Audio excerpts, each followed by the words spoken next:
Hello दोस्तों, तो कैसे हैं आप सब। आज मैं आपके लिए एक न्यू हॉरर मूवी लेकर आया हूं जो कि एक भूतिया शिप के बारे में है। तो कहानी के शुरू में हम 1962 का वक्त देखते हैं, जहां पर हमें एक शिप दिखाई जाती है जो कि इटालियन सी में है।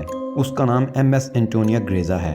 शिप के डांस रूम में हम देखते हैं कि मुसाफिर यहाँ डांस कर रहे हैं, लेकिन एक लड़की कैटी वो डांस में हिस्सा नहीं ले रही, वो साइड पर बैठी होती है। तो वहाँ शिप का कैप्टन आता है और कैटी को डांस की ऑफर करता है। इसी दौरान हम एक हाथ को देखते हैं जो कि शिप में लगे एक लीवर को ऊपर उठाता है, और इस लीवर के ऊपर उड़ते ही एक तार मूव करती है और सेकंड के 1000वें हिस्से में ही वो कैटी के सामने खड़े हुए शिप कैप्टन के जिस्म से होती ही बाकी मुसाफिरों के जिस्म को भी 2 टुकड़े कर देती है। उन मुसाफिरों को पता भी नहीं चला कि उनके साथ क्या हुआ और उनका जिस्म कट गया। उनके जिस्म आहिस्ता आहिस्ता गिरने लगते हैं और वो सब के सब मारे जाते हैं। लेकिन कैटी मौजूदा तौर पर बच जाती है, क्योंकि उसका कद छोटा था तो वो तार उसके सर के ऊपर से गुजर जाती है। लेकिन शिप के बाकी मुसाफिर जो कि डांस रूम में इकट्ठे हुए थे, वो सब के सब मारे जाते हैं और उन्हें पता भी नहीं चला कि वो कैसे मारे गए और उनको किसने मारा। लेकिन कैटी जो कि उस शिप में अकेली बची थी, वो अब उसी शिप में फंस चुकी थी, उसी अनजानी ताकत के साथ जिसने इन सब को मारा। लेकिन इस शिप के बारे में किसी को नहीं पता चला कि वो कहाँ खो गई और उसके मुसाफिरों के साथ क्या हुआ। इसी तरह 40 साल गुजर जाते हैं। अब हम एक सैल्वेज क्रू को देखते हैं जिसके कैप्टन का नाम सीन मर्फी है। ये क्रू समुद्र में खोए हुए जहाज़ों को रेस्क्यू करता है। यहाँ हम देखते हैं कि ये एक शिप को बचाकर किनारे पर लाते हैं और शाम में सभी अपनी जीत की पार्टी मना रहे होते हैं कि तभी एक आदमी जिसका नाम जैक फेरीमैन है, वो कहता है कि मैं एक वेदर सर्विस पायलट हूँ। 40 साल पहले एंटोनियो ग्रेजा नाम का एक बहरी जहाज समुद्र में कहीं खो गया था, और जहाँ तक मुझे पता चला है वो बेरिंग सी के अंदर है। उसके अंदर बहुत ज़्यादा खजाना है, सोना है। अगर हम उसे ढूंढ लें तो हम सब के सब अमीर हो सकते हैं। वो उन्हें कन्विंस करने की कोशिश करता है और वो अपनी इस कोशिश में कामयाब हो जाता है। वो जैक का साथ देने के लिए तैयार हो जाते हैं। अब ये सब उस गोस्ट शिप को ढूंढने के लिए निकल जाते हैं। जिस तरह वो बहरी जहाज 1962 में गायब हो गया था और आज तक वो जहाज नहीं मिला, उस जगह पहुंचने के बाद ये देखते हैं कि वहां पर कोई भी शिप नहीं है, तो वो सब लोग डिसअपॉइंट हो जाते हैं। तो अचानक से उनके स्ट्रीमर के सामने एक बहुत बड़ा शिप आ जाता है। जी हाँ, ये वही शिप है जो 1962 में गायब हो गया था, जिसकी तलाश में ये सब लोग यहाँ आए थे। अब वो उस शिप के अंदर जाने लगते हैं, तो जैक सीन के एक साथी के साथ स्ट्रीमर के अंदर ही रुकता है, जबकि सीन अपने सभी साथियों के साथ उस शिप के अंदर चला जाता है, जहाँ पर बहुत अजीब आवाज़ें आ रही होती हैं। अब ये सब लोग उस मिस्टीरियस आवाज़ का पीछा करने लगते हैं और देखते हैं कि घड़ी का पेंडुलम आज भी चल रहा है। जैसे ही ये मूव करते हुए घड़ी के पास जाते हैं तो वो पेंडुलम रुक जाता है और एक आदमी पेंडुलम को हाथ लगाने वाला होता है कि वहाँ पर बहुत ज़ोर की आवाज़ आती है, जिसे सुनकर ये सब लोग डर जाते हैं। वहीं पास टेबल पर ब्लॉक्स पड़े होते हैं जिन पर खुद बहुत वर्ड्स लिखे जा रहे होते हैं, यानी कि शिप में सुपरनैचुरल चीज़ों का होना शुरू हो चुका है। वहाँ हम देखते हैं कि लिखा होता है वेलकम। अब जब वो आगे बढ़ते हैं तो उनके एक साथी के नीचे से फर्श टूट जाता है और वो नीचे गिरने लगता है, लेकिन मोरेन उसकी मदद करती है और उसे पकड़ लेती है। और जब वो उसे पकड़ती है तो वहाँ उसे एक बच्ची नजर आती है। ये वही बच्ची है जो आज से 40 साल पहले यानी कि 1962 में शिप में अकेली बची थी और बहुत ज़ोर से चलाई थी, लेकिन आज भी उसकी उम्र उतनी ही है। उसका मतलब ये है कि ये उस बच्ची की रूह है। मोरेन उस बच्ची को देखती है, लेकिन वो बच्ची गायब हो जाती है। यहाँ पर मोरेन को कुछ समझ नहीं आ रहा होता कि जो उसने देखा वो सच था कि उसके दिमाग का वहम है। अब मोरेन अपनी साथी की हेल्प करती है, उसे ऊपर खींच लेती है। उसके बाद ये कैबिन में जाते हैं, जहाँ पर ये देखते हैं कि एक वॉच है। ये वॉच आजकल की है, जबकि ये जहाज 1962 में गायब हुआ था। उस वक्त तो इस तरह की घड़ी नहीं होती थी। उनका कैप्टन सीन कहता है कि हो सकता है कि हमसे पहले भी कोई लोग इस जहाज को ढूंढने आए हों और उन्हीं में से ये किसी की घड़ी हो जो जहाँ रह गई हो।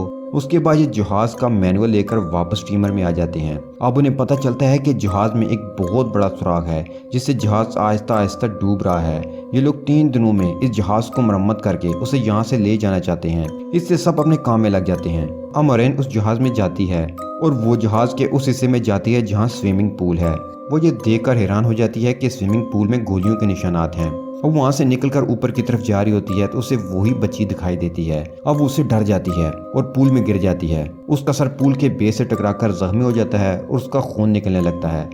लेकिन यहाँ वो देखती है कि उसका खून पानी में नहीं फैलता, बल्कि पूल उसे जज्ब कर लेता है। और वो फिर से ऊपर की तरफ देखती है जहाँ उसने वो बच्ची देखी थी, पर अब वहाँ पर जैक होता है। जो उसे ऊपर खींच लेता है और इन दोनों के यहाँ से जाने के बाद पूल खून से फिर से भर जाता है। मोरेन और जैक एक साथ आगे बढ़ते हैं। मोरेन वहाँ एक दरवाजे को खोलती है तो वहाँ से बहुत सारा पानी निकलता है। दोनों उस दरवाजे से अंदर चले जाते हैं तो तभी वो दरवाज़ा खुद ही बंद हो जाता है। इसलिए ये देखकर वो आगे की तरफ बढ़ने लगते हैं और यहाँ से आगे बढ़ने के बाद वो एक कैबिन में जाते हैं। वहाँ ढूंढने पर उन्हें लकड़ी के बॉक्स मिलते हैं। ये अपने सभी साथियों को बुला लेते हैं। वो खुश हो जाते हैं कि शायद उन्हें खजाना मिल चुका है। और जब ये बॉक्स को ओपन करते हैं तो एक बॉक्स के अंदर 28 गोल्ड बार्स होती हैं, जिससे ये सब के सब अमीर हो सकते हैं। इतना ज्यादा सोना देकर ये लोग ये प्लान करते हैं कि वो इस शिप को यहीं छोड़ जाएंगे और सारे का सारा सोना लेकर चले जाएंगे। अब वहाँ से ये सारा गोल्ड उठा लेते हैं, उस स्टीमर में रख लेते हैं और अब यहाँ से निकलने की तैयारी कर रहे होते हैं। मगर उनके स्टीमर में रखा गैस सिलेंडर का नोब अपने आप ही ऑन हो जाता है, जिससे हवा में गैस फैलना शुरू हो जाती है।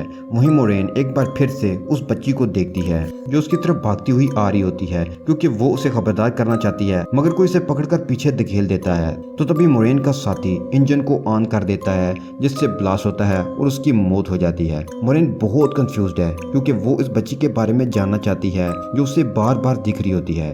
वो शिप के डाटा में मुसाफिरों के नाम चेक करती है, जिससे उसे पता चलता है कि जो बच्ची उसे बार बार दिख रही है उसका नाम कैटी है। वो शिप में जाती है और कैटी के रूम में पहुंच जाती है, जहां पर उसे कैटी का स्केलेटन मिलता है।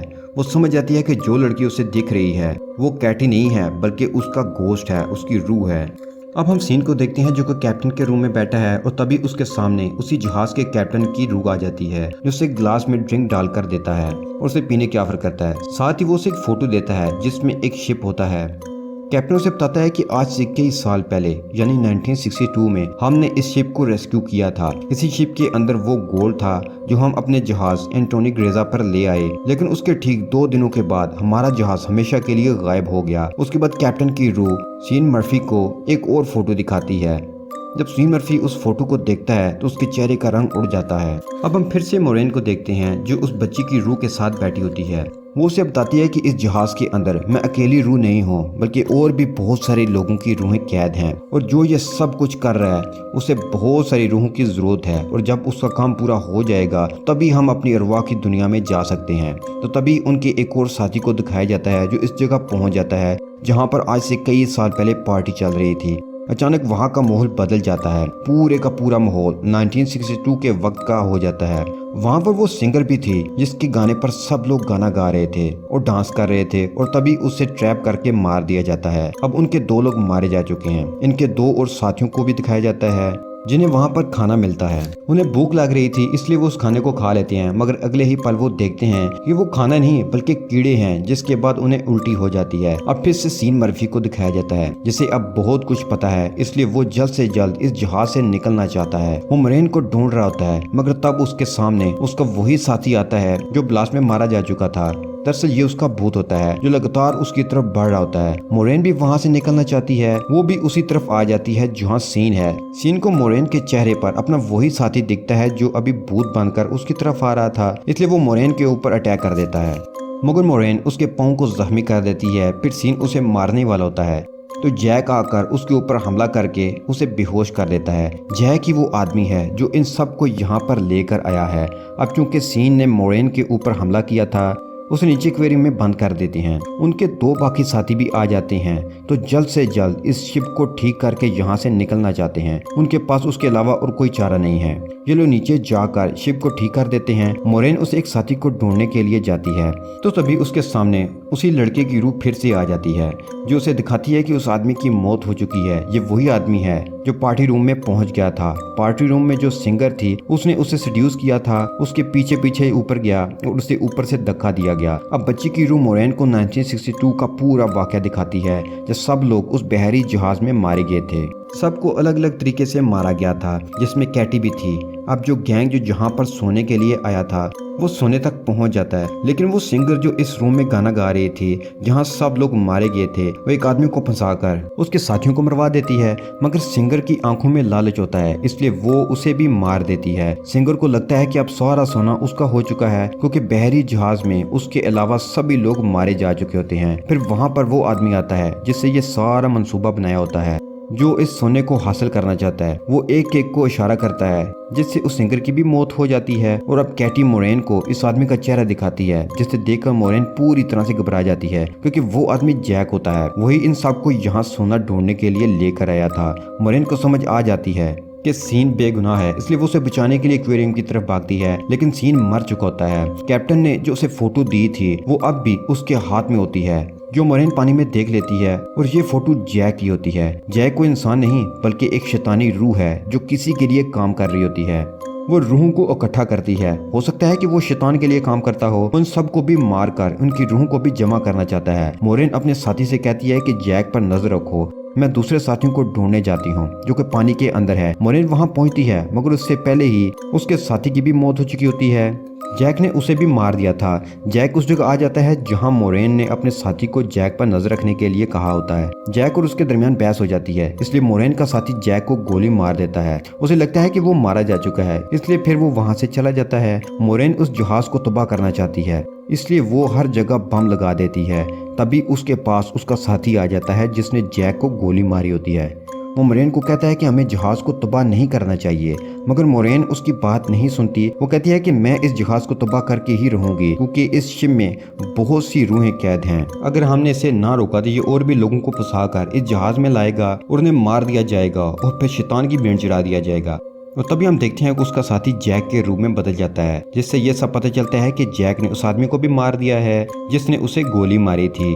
जैक उसे बताता है कि तुम्हारा और मेरा काम एक ही है। जिस तरह तुम समुद्र में फंसी हुई कश्तियों और जहाजों को जमा करती हो, इसी तरह मैं रूह को जमा करता हूँ। पहले भी मैं इंसान था मगर मैंने बहुत गुनाह किए थे जिसके बदले मुझे काम दिया गया, और अब मैं सोल कलेक्टर हूँ जिसके लिए मुझे इस जहाज की जरूरत है। मैं नहीं चाहता कि तुम इस शिप को तबाह करो, लेकिन मोरेन उसकी बात नहीं मानती। जैक मोरेन पर हमला कर देता है। मोरेन एरो से उसके पांव को जख्मी कर देती है और फिर उसी तीर से रिमोट पर निशाना लगाती है और खुद वो शिप से कूद जाती है और वहां फिर बहुत बड़ा ब्लास्ट होता है। मोरेन पानी के अंदर शिप के नीचे फंस जाती है और फिर वहाँ उस बच्ची की रूह नजर आती है जो मोरेन को ऊपर का रास्ता दिखाती है। मोरेन बड़ी मुश्किल से ऊपर आती है और देखती है कि जहाज में जितनी भी रूहें थीं वो आजाद हो चुकी हैं। वो रूह की दुनिया में जा रही होती हैं। इन रूहों में कैटी की भी रूह है, जहाँ पर जो रूहें थीं वो जैक की गुलाम थीं। उन्हें मारने के बाद जैक ने उनके हाथ पर एक मोहर लगा दी थी। सिर्फ कैटी की रूह थी जो उसकी गुलाम नहीं बन पाई थी क्योंकि वो पाकीज़ा रूह थी, इसलिए कैटी की रूह बार बार मोरेन की मदद कर रही थी। कैटी की वजह से मोरेन ने तमाम अरवाह को आजाद कर दिया। मोरेन एक संदूक के सहारे समुद्र में तैरती रहती है, फिर वो एक बड़े जहाज तक पहुंच जाती है जो उसे बचा लेता है। फिर वहां से जब उसे पोर्ट में लाया जाता है तो वो अपनी एम्बुलेंस से देखती है कि जैक जिंदा है और उस जहाज में जितना भी सोना था वो उस सोने को दूसरे जहाज में मुंतकिल कर रहा होता है ताकि वो इस सोने का लालच देकर और लोगों को भी मार सके, उनकी रूहों को भी कैद कर सके, जो कि उसका काम है। मोरेन जब ये 100 सीन देखती है तो वो चीख उठती है और यहीं पर यह कहानी खत्म हो जाती है।